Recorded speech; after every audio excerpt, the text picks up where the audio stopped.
Let's talk about the Ferrari California and why so many enthusiasts and collectors don't really like this car. I always see these cars listed on online auctions, and it makes me wonder, are they really that bad, or do people really not want them? Well, let's take a look. When the Ferrari California came out, purists called it soft, too comfortable, and too tame, and worst of all, not even a real Ferrari. But was it really that bad, or did Ferrari just build something that most people weren't ready for yet? Let's talk about why this car did get so much hate and why it may deserve some more respect than people are giving it. To understand this backlash, you have to go back to 2008. Ferrari was on fire. The 599 GTB was redefining Grand Touring. The F430 was a modern masterpiece, and the Enzo had just cemented Ferrari's dominance in the supercar world. Then came the California.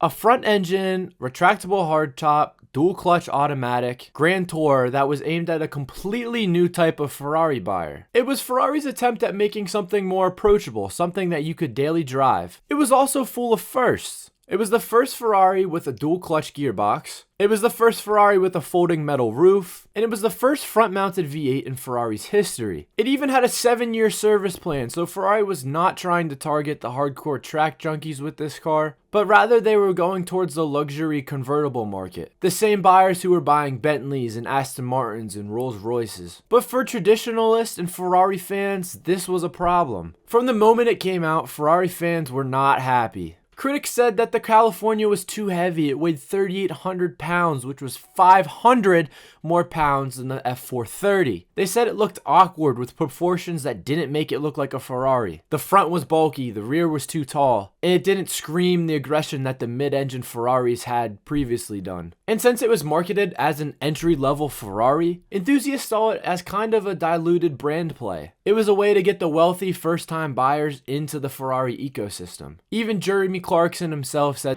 "What's the point of it?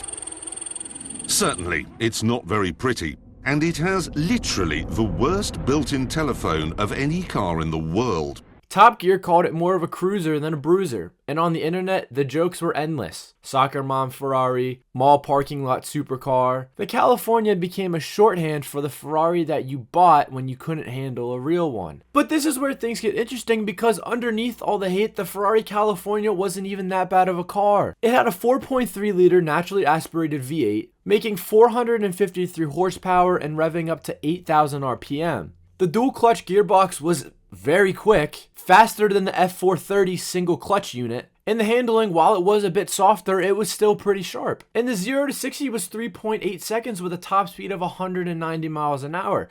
So it wasn't really all that bad. In other words, the California was not slow or boring, it was just different. It prioritized comfortability, elegance, and usability over the lap times, and that's what threw people off. Ferrari built something that didn't fit the usual mold. But that doesn't mean it was bad. Ferrari had built something that didn't follow their usual guidelines, but that didn't mean it was bad, it was just new. Over time, people realized that the California filled a gap in Ferrari's lineup. Not every buyer wanted a hardcore 458. Some wanted to take a weekend trip in the mountains or drive down the highway with the top off. For those people, the California was perfect. It brought new customers into the brand, many of whom then went and bought more Ferraris. And clearly Ferrari thought the idea worked because then they came out and replaced it with the California T and later the Portofino. And the Portofino is like the perfect Ferrari. Like apparently that was great.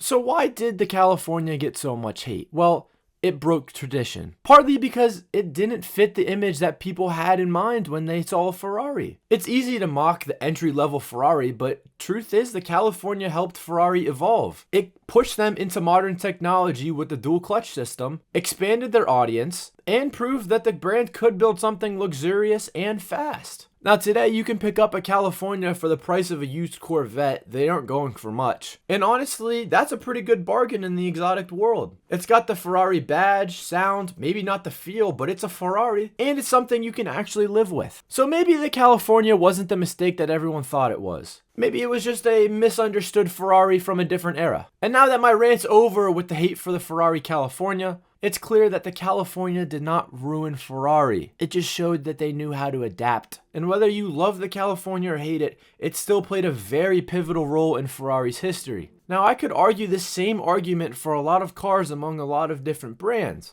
And I probably will. But whether you love it or hate it, you have to admit that the California made an impact on the supercar world. Whether it was good or bad, that's up to you. That's up to your own opinion. But there was definitely something there. And that's where I'll leave it off. I do not think it deserves all the hate it gets. That's it. That's all I got to say.